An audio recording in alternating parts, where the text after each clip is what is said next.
大家好，又係我拿度啊！咁如果各位朋友未睇過以前嘅 channel 嘅話呢，咁我就做翻個自我介紹啦。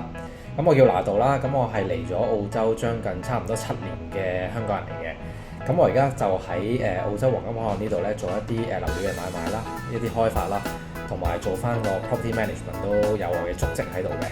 咁除咗 Gold Coast 啦，亦都有做 Brisbane 啦，所有嘅物業嘅買賣嘅。咁好開心就認識到大家啦。咁我今日咧想同大家講一個主題係乜嘢呢？我就想同大家分享一下首次買樓嘅指南。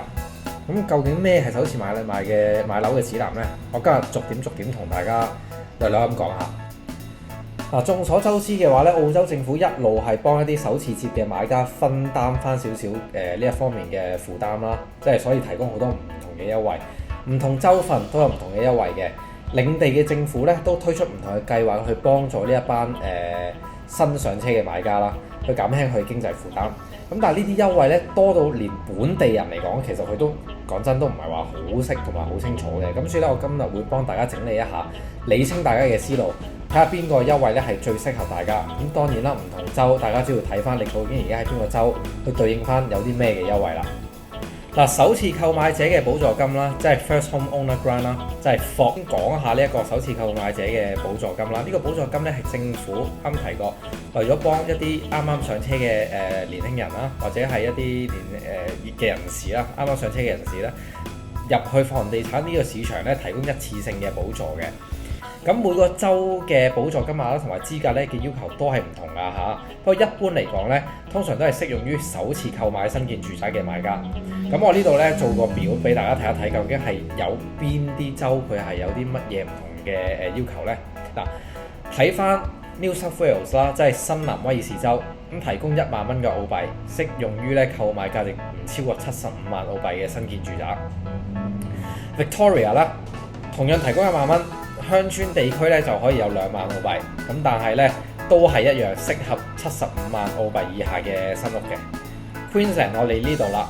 咁就提供1.5萬嘅澳幣啦，都係一樣適合於75萬以下嘅新建住宅。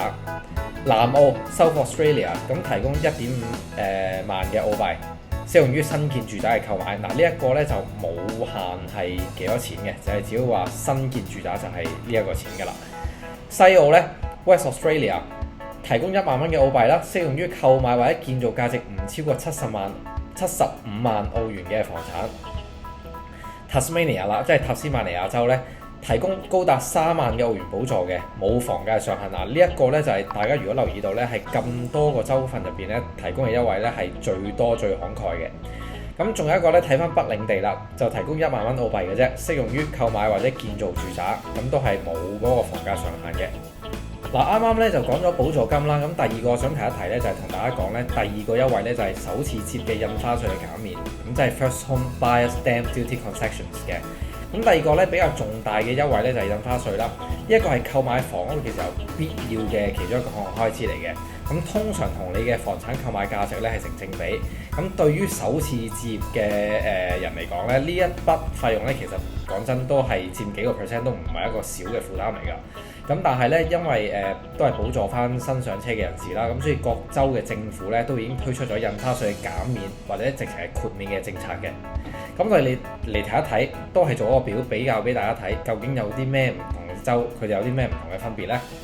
第一個州啦 ，New South Wales 咧，首次購買房屋嘅購買價值唔超過80萬澳幣嘅房產咧，可以全額免稅嘅，80萬到100萬之間亦都可以享有部分嘅減免嘅。Victoria 啦，維多利亞州方面啦，60萬以下咧就可以全免，60至70萬5萬之間咧都享有部分嘅減免嘅。昆士蘭州 Queensland 啦，70萬以下咧就全免，購買空地建房嘅豁免限額提高至35萬，即係換言之，如果你買一笪地，你淨係買一笪地先嘅話咧，咁如果笪地35萬或者樓下嘅話咧，你係唔需要俾任何嘅 stamp duty 嘅。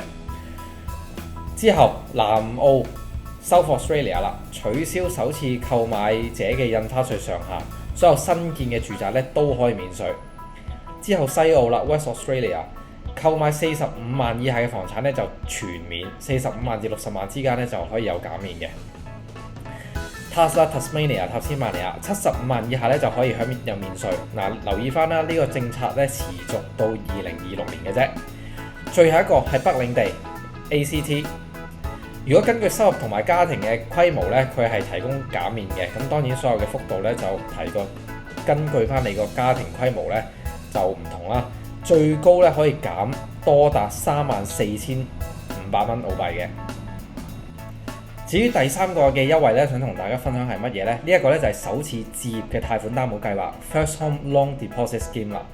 咁呢一個置業擔保嘅計劃咧，其實有啲似香港嘅 HKMC 啦。咁佢係提供咗一個首付嘅擔保計劃啦。合資格嘅買家咧，淨係需要俾5% 嘅 down payment 嘅啫，即係你嘅首期只需要5%。50萬嘅話咧，就係需要俾5% 嘅 deposit。咁你就唔需要俾嗰個貸款嘅保險費嘅。而政府呢一方面咧，就會提供最多15% 嘅貸款保證，幫助大家咧去減翻輕你上車嘅壓力嘅。咁當然啦。咁筍嘅優惠咧，一定要達到政府嗰個需要嘅標準啦。例如你一定要係第一次買屋，或者你同埋你嘅收入咧係要低於上限嘅。咁係啲咩上限呢？單身人士嘅話咧，你嘅年收入咧必須要低於125000蚊。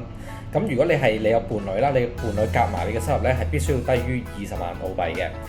咁另外一個限制咧就係你要買嘅樓嘅價值咧一定要設定喺最高嘅限制之內，即係啱啱講嘅，譬如75萬啊。嗰個門檻之內嘅，咁所以咧呢個大家要留意翻啦。最後一個優惠咧，想同大家分享翻係咩咧？就係首次置業嘅儲蓄計劃 First Home Super Saver Scheme。咁呢一個首次置業儲蓄計劃咧 ，First Home Super Saver Scheme 究竟係乜嘢咧？其實咧佢係輔助翻你嘅首次置業計劃啦，佢可以允許你喺你嘅退休金帳戶，即係你類似香港嘅強積金帳戶呢一度叫做 Superannuation 啦嘅帳戶入邊咧，去攞翻啲儲蓄出嚟咧，盡快俾翻個首期。咁呢一個方法咧嘅稅率咧，通常係低於一般嘅儲蓄方式嘅。嗱，有啲咩限制？大家可以睇下以下啦。每年咧最多可以俾15,000蚊，總上限為5萬蚊嘅。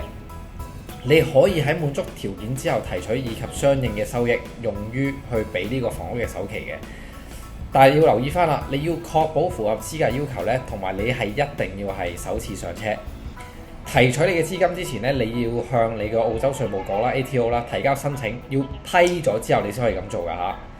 透過合理規劃並利用政府提供嘅支持咧，呢一個計劃咧可以最大限度咁加快，令到你儲首付嘅速度咧係快咗嘅。最後一個可以分享同俾大家聽咧，就係一個住屋可負擔嘅計劃 Home Builder Grant。咁呢個 Home Builder Grant 係乜嘢嚟嘅咧？其實佢係一個係由聯邦政府提供嘅補助計劃嚟嘅，支援首次上車嘅人士啦，或者一啲譬如你想翻新間屋咧。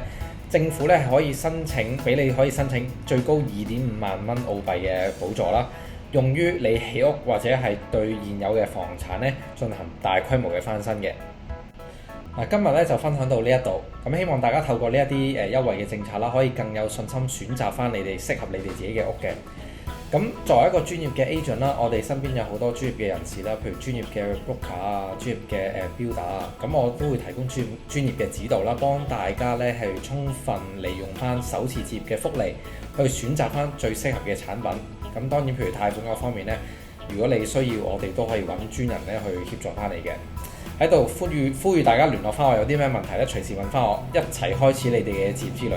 下次見，拜拜。